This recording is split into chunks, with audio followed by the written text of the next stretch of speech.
ഇന്ന് നമ്മുടെ യാത്ര സ്വീഡന്റെ പഴയ പട്ടണങ്ങളിലൊന്നായ സിഗ്റ്റുണയിലേക്കാണ്. സ്റ്റോക്ക്ഹോമിൽ നിന്നും 1 മണിക്കൂറിലെത്താവുന്ന ദൂരത്തിലുള്ള ഈ പട്ടണം ചരിത്ര സൗന്ദര്യവും പ്രകൃതി സൗന്ദര്യവും ഇണങ്ങിച്ചേർന്ന സ്വീഡന്റെ പൈതൃകത്തിന്റെ ഒരു നേർക്കാഴ്ചയാണ്. പുരാതന വീടുകൾ, കഫേകൾ, മ്യൂസിയം, ചെറിയ ഷോപ്പുകൾ എന്നിവ ഇവിടുത്തെ പ്രത്യേകതകളാണ്. ഇവിടുത്തെ തടാകത്തിനരികിൽ ശരത്കാലം അതിൻ്റെ മഞ്ഞയും ചുവപ്പും നിറങ്ങളാൽ ഒരു സ്വപ്നലോകം തീർത്തിരിക്കുന്നു.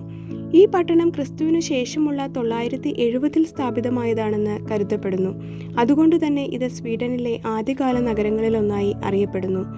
മനോഹരമായ പുഷ്പങ്ങളും തേൻ നുകരുന്ന വണ്ടും കണ്ണിന് കുളിർമ പകരുന്ന കാഴ്ചകളായിരുന്നു.